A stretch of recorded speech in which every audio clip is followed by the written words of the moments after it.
Hello everyone, welcome back to another episode of Sip and Review. My name is Chantel and today I will be doing a review on Belle Collective's Season 1, Episode 4. Let's get started. The episode opens up with Tamara. So why is Tamara so animated? Have you guys noticed when she speaks, she sounds out every word when she speaks, and I heard all vowels and syllables, so she sounds like a robot to me in a sense. Tamara, you can talk normal now. You're not on the air of the radio station. So what I'm thinking is because she's so used of speaking on air, she does it all of the time, even when she's not on air. So Tamara was talking about how she would like to expand her career, her radio personality career. And I'm thinking to myself, a good place would be somewhere like LA or New York to expand your radio career. So Tamara met up with Ramona, and she was asking Ramona, for career advice. So Tamara, sometimes you have to step outside of your comfort zone in order for you to grow in life. They also talked about her not having any kids and that she froze her eggs, etc. Her mother wants some grandkids from her, most definitely. That's where I'm at. I regret not having kids sooner because I'm 40 years old as well. Hopefully my eggs aren't hard-boiled by now. Shaking my head. Ramona told Tamara that she wanted kids too, but she chose her career over having a family because she didn't want to have a nanny raise her kids for her. So now she's regretting it.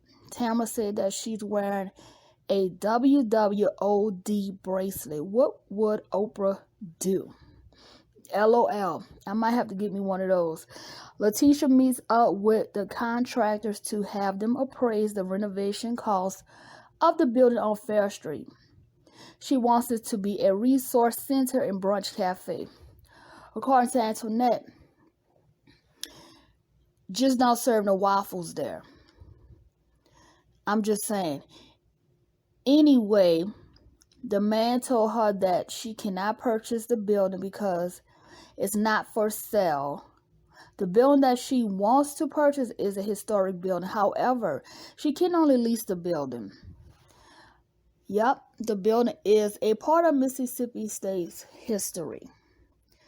He told her that it will cost $500,000 for the acquisition to start.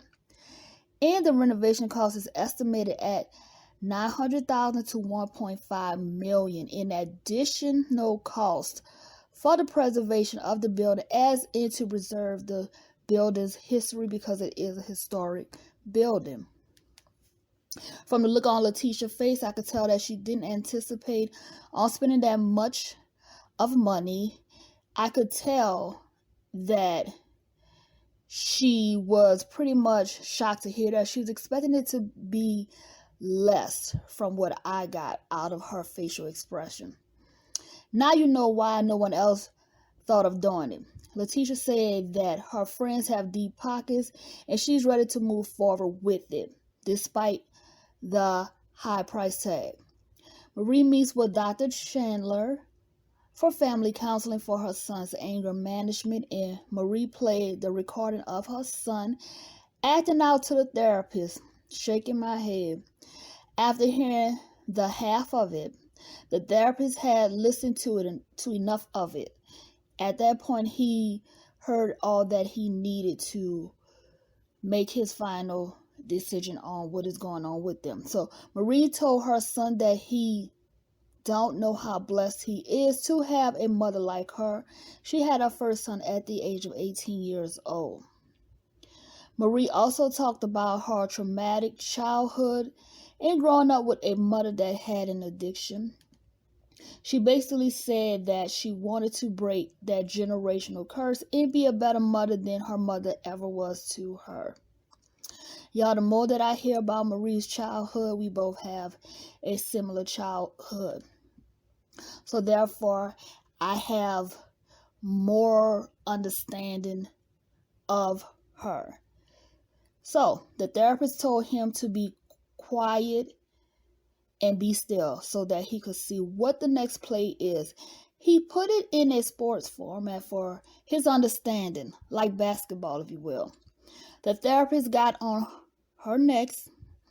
He told her not to video record anything else when she and her son have any type of conflict. And I agree with the therapist. She's experiencing growing pains with her son. He's only 20 years old. He's still quite young. To be honest with you, he hasn't really lived his life yet. He's still in the learning stages of becoming an adult. Most people think that they have it all figured out when they're in their 20s, when actually you don't know what you think you know. So we move on to Latrice.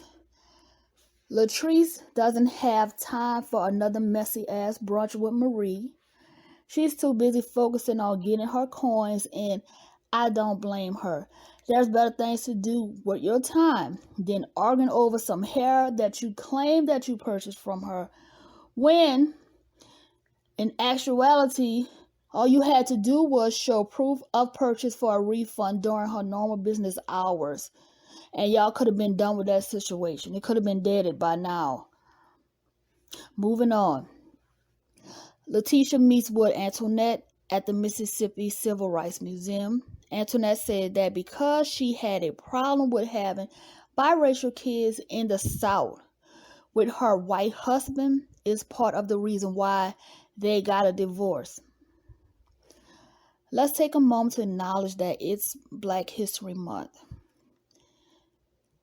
Moving on to Tamara.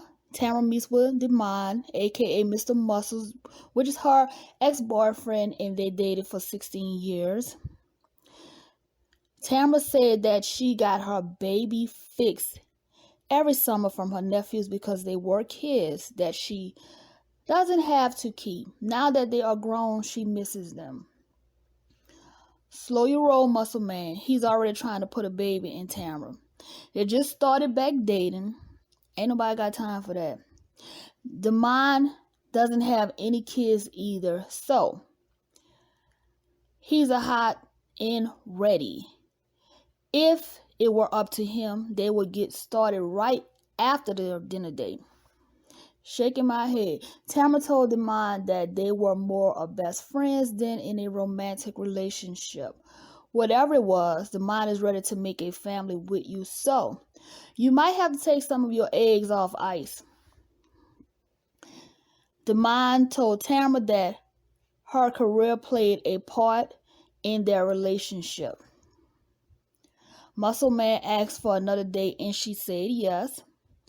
So now we to Letitia's brunch. Tamara is the host of the brunch. Is it just me or not? I've noticed that Letitia gets excited whenever she sees Councilman Stamps or even says his names. So now we're about to get to the real juicy parts of this episode, guys. Antoinette came to the brunch, of course. Marie pulled up with her side piece, Essie.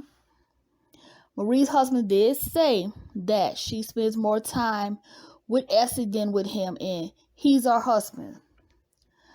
Marie threw shade. She said that Antoinette, looks like she's attending a funeral the way that she's dressed. Shaking my head. More shade was thrown.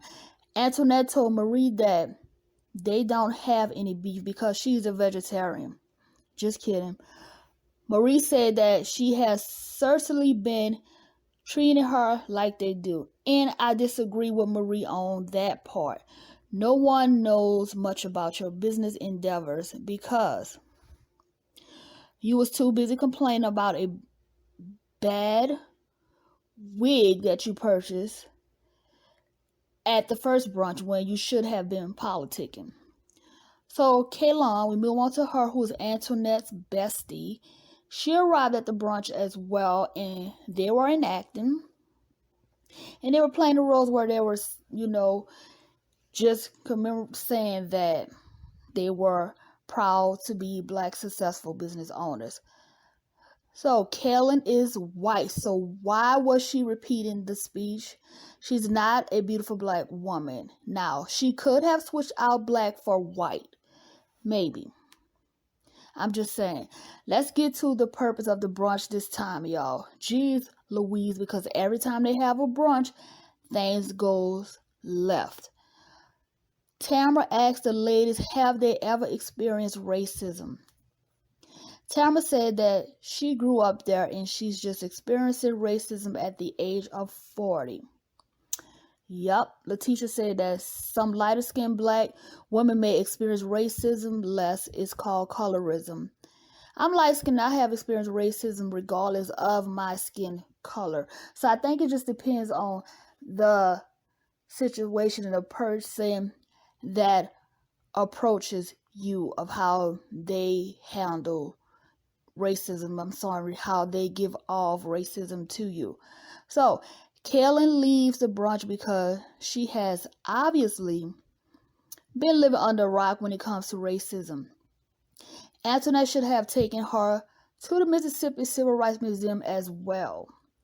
Kaylin, they are not saying that all white people are racist, because all white people are not racist. I have several white friends. My best friend is white, and we have been best friends since childhood. Antoinette explained to the ladies why Kaylin ran out of the brunch. Kaylin said that she doesn't like how the media makes white people look like they hate Black people, because they don't. True, not all white people are racist. Kaylin said that Jefferson Davis was her great-grandfather. Girl, your grandfather owned slaves. Your great-grandfather was the owner of a cotton plantation in Mississippi that was passed down to him from his brother. He had 113 slaves. Your great-grandfather was the Confederate president. Do I need to school her about her own family history, guys? If you don't believe me, you could go and Google Jefferson Davis, okay? He definitely owned a cotton plantation with slaves. Moving on. So, Kaylin said that, and I quote, "Here I am sitting with a bunch of Black people supporting him. That's something that your slave owner ancestors would have never done.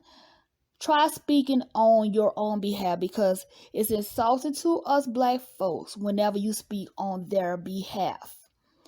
Anyways, Marie stepped in. She had to remind her that they were talking about Black people's heritage. So, why are you offended? Let's get back to why we are here, please. Kaylin told Marie that she likes to be in control of things, and y'all know that Marie's ride or die Essie put her 2 cents in, laughing my ass off. Kaylin called Marie a nobody. It just got real. Marie went from 2 to 1,000 real quick. She told Kaylin to Google her stats. So the councilman left because it was just too much for him. This is a businessman. He came here thinking that it was going to be a professional brunch, and he got the total opposite. It was tacky and out of control, just like the first brunch. Marie told Kaylin to get out, and Marie told Kaylin that she's really about to be on her shit list. Kaylin told Marie to come here. I got chills all over my body when she said that. I can't even deal at this moment. This isn't slavery. You don't own her. What the fuck? Kaylin better gather herself before she be in a beaching ship. I'm just saying. Letitia, stop giving these drama brunches, ghetto brunches, because that's what it turns out to be, instead of being business-like. It's not a business brunch when you invite certain people. You should have everyone meet you individually, and that's where you talk to them about your plans.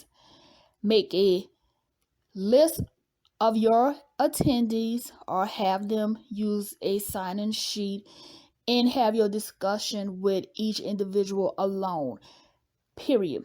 That way you talk to everyone and see where their head is at as far as your plans moving forward with revitalizing this area, okay, this historic Black area, because this is something that is really good for the community, okay? So I think that that is the best way to handle it, because you can't seem to get things done when it comes to these brunches, and without everyone else in the room together, each individual person that you speak to, it will go much smoother. In my opinion, that's what I would do if it were me. So, y'all, if you have not watched this Belle Collective, check it out on OWN Network. Now, what I have to say about the show is Oprah is really bringing the racism in Mississippi to our attention. For those of you that don't know, Oprah is from Mississippi. So, y'all better go watch the Belle Collective's on OWN, and it comes on Fridays. Thank you for watching. You all, please check out my playlist. I created a playlist with a list of all of my shows that I review. I categorize it to make it much easier for you to find the review / recap, commentary, whatever you want to call it, of what I talked about. Guys, thank you for watching. Don't forget to check out my website, my SipNReview podcast. Also follow me on my Instagram at SipNReview. Do not forget to hit that subscribe. Hit the bell to be notified whenever I post a new video. Share this video and comment down below. And I will see you guys on my next commentary. Bye now.